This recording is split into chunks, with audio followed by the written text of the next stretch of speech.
Hello everybody. My name is Kelly Enston and I am the founder and CEO of Kelly Kinetics. Today, what I'm going to talk to you about is my own personal fitness journeys that I have been through. I do not know whether I'm going to be able to do that all in 15 minutes. So if not, there will be a part 2 to this next week. So let me get started. So back in 2011, I was in nursing. I was just starting out. It was, I guess, my second year, and I was still only making minimum payments on credit cards, and I had 2 casual nursing positions, but I was still also working as a medical secretary, teaching dance, and doing all these different things to create cash flow. And then I realized, number one, nursing is kind of a bit of a more depressing sort of industry, and also I really wanted a way to help people that was something that you can celebrate people's wins and keep them out of the hospital. So my main thing is health prevention, disease prevention, health promotion. And you can do that as a nurse. However, it's far more rewarding to do this as a personal trainer. So at the same time that I started to be a personal trainer, and hello, Christine, I also got myself a trainer. So my manager was my personal trainer to start with, because I didn't really know any of the other trainers in my gym yet. And I started on my journey, and he said to me that as long as I always stay ahead of my own clients, that I can train clients no problem. And I did. I was always a few months ahead of them, so I knew what was coming, and that's how I learned. I learned on the job. Best kind of way to learn, get thrown into the fire. Anyhow, my goals when I first started, I wanted to lose weight. I needed to lose about 20 pounds at that time. I gained a whole lot of weight when I went through nursing school, eating muffins every day, thinking that that was a great thing. Yeah, no. And so I had to get rid of this weight. But the other thing, Linda Hamilton from Terminator 2 movie, I was like, oh my God, I want those arms. And let me tell you, I got those arms and actually got arms that looked even better than hers. So that was exciting. So I did that. I changed trainers. I got into more really cool strength training and different types of things, and learned a whole lot about my body. And how to work with other people's bodies on a more advanced level. So then, after I finished with that trainer, I must have been with him for like 2 or maybe 3 years. Then I was like, okay, I'm done. I can train myself. I can create my own programs. All is good. And I kept training other people. And that's when I decided to do the fitness competition. So that was a cool experience. I had already been at a certain point when there was one competition that was 8 weeks away. So I was like, so I don't have that much work to do to get to that point. So I kind of read some of what was out there on how to get to where you needed to get. And then I just started cleaning up my diet. So I slowly weaned myself off of popcorn. I weaned myself off of pizza Fridays with my family. That was a hard one. And I weaned myself off of any alcohol at all. So just by doing that and eating fish or chicken all the time with greens, and occasionally having fruit here and there, and making sure that I have my healthy fats, I was able to drop my weight and have that body.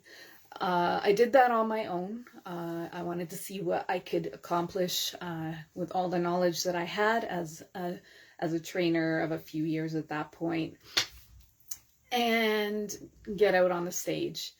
Uh, uh, a little piece about that was like, I knew that you had to practice your posing and your walk and this and that, but I didn't leave enough time for that, so I was freaking out. But it was cool nonetheless. If I had ever chosen to do another one, I would have definitely spent more time doing that. I probably would have scored higher if I did. But you know what? Even if I was second last and last in the categories that I was in, for me it was a win regardless, because it's like, yay, I did this and look at me, I look amazing, I have these pictures now. At that time I thought to myself, well, maybe I'll do another one. So I was looking at doing these other competitions, but then, you know, I thought about the discipline and everything, and like, as a trainer you have a certain level of discipline, but to be honest, I love life, I love food, and you know, I like to have some nice wines and other things here and there. So I was like, do I really want to put my body through that again? And the answer was no. And I don't know if you know this, but at the point that people are up on that stage doing their bodybuilding competitions, you're actually at your least healthy state and moment in time. So that's not sustainable. That is not a healthy place to be in for the long term. And the other thing about that whole side of the fitness world is that for people who do it all the time, you're constantly bringing your body down, like decreasing the weight, putting back your natural weight, coming down, going up, coming down, going up. How good is that really for the body, right? So I was like, you know what? I don't think I want to do that and find out any long-term effects of that down the road. So that was one reason why I didn't do another one. The other reason I didn't do another one was because I would say I have mild to low body image issues on occasion, and so not having that bikini body all the time over time was probably going to mess with my brain and cause other issues. So I was like, you know what, I don't need to go down that road. I would just want to be strong and healthy. So that became the new goal. I don't know how much time I have left. I have a timer going in the background on my phone, so hopefully it will tell me when there's 15 minutes left, and whatever I don't get through, we'll get through after. So at that point, the next thing was, okay, so I brought my body down, so I wonder how long I can eat as much as I want and drink as much as I want, as often as I want, until I see the effects on my body. So rather than, you know, doing the reverse diet that you're supposed to do, instead I played with my body in a different way, a new experiment. And so I would say it was about 5 weeks of doing that to myself. And then all of a sudden I looked down one day and I was like, holy crap, well, I guess it's time to stop doing that. It's just like, I felt like my body looked amazing for 4.5 weeks, and then all of a sudden, week 5, I like blimped out.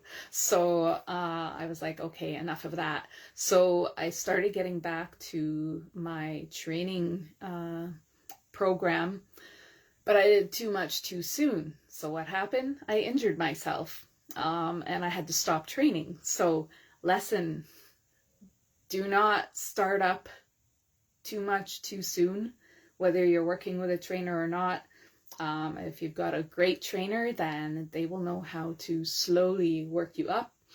And as a trainer, I was just too gung-ho. I was like, oh, I can almost start where I left off, no problem. And well, that was not true, and that was a problem. So I had to end up going into reprogramming everything and creating a rehab program for myself. At this point, I really can't remember what part of my body was injured, but there was an injury. So I rehabbed myself back. I think it took about a month or two to do that. And then finally, in probably February of the year after I did the competition, I was able to get back to regular programming. Anyhow, so any of the personal experiences that I've been through, because of them, I'm able to better train my people and make recommendations. If anybody comes to me who wants to do a bodybuilding competition at any level, I don't take them. I refer them to someone else that I know, other people that I know who do train people for that. I just won't. So anyhow, let's see. So that was the injury.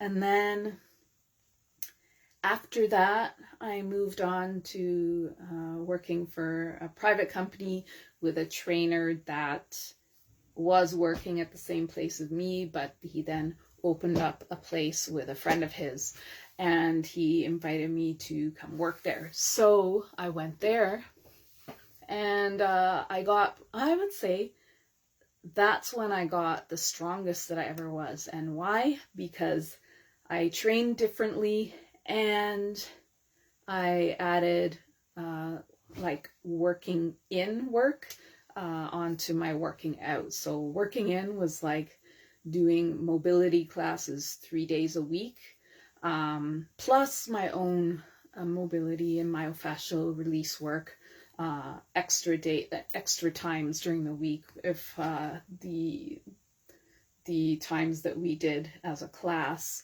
didn't give me everything that I needed. So that was when my body was the best it had ever been. I pulled my heaviest deadlift ever, which I do believe was like 205 pounds, and the heaviest I've ever been was probably like 153 to 156 pounds. The heavier you are, you can use the strength that's in there to like allow you to pull nice heavy weights. So I got to 205 pounds. I was like, yeah. And so then my next goal was going to be like 215. But stuff happened. We're not going to get into those stories. But in the end, things didn't end well at that gym. Let me see. But the biggest thing that happened, so prior to the fitness competition, I knew that I had fibroids, and they were slowly growing. At the time that they figured out that I had them, my doctor said they're like 2 baby fetuses that are inside of you. So that was the size they were. And then I did the fitness competition, did the crazy eating. I do believe that really messed with my hormones, and then they grew even more. So they kept growing and growing. I was getting stronger and stronger, so I didn't care. You know, for me, if my doctor tells me that by the time you reach menopause, your body naturally will decrease the fibroids, and if they're not causing me any pain, I'm not a fan of going inside and doing invasive things, even if there's a less invasive method to getting rid of them. I was like, no way am I going into the hospital and getting a catheter put in me and staying overnight. So I was like, forget that. Let them stay there. I'm strong anyways, so who cares, right? But then, you know, my weight went up and down during that time, and come up. all the time up. So that's a good time to stop. So I will continue this story next week. So if any of what I've said today resonates with you, feel free to post a message on this video. I'd love to hear from you, and I'll add a link here after as well. It will give you access to being part of my mailing list, and in the coming weeks you'll hear more of that story. There'll be other stories, and I'm also going to do some more interactive things, so there'll be little mini things where maybe I teach you some of this myofascial release. I teach you things that you can do during your workday to get more movement into your body, as well as some belly dance moves that you can try out with or on your own time. So depends on if you're here or not. Anyhow, I hope you're having a great Thursday, and I look forward to meeting all of you or some of you at a future online or in-person event. Have a great day, and I will talk to you soon.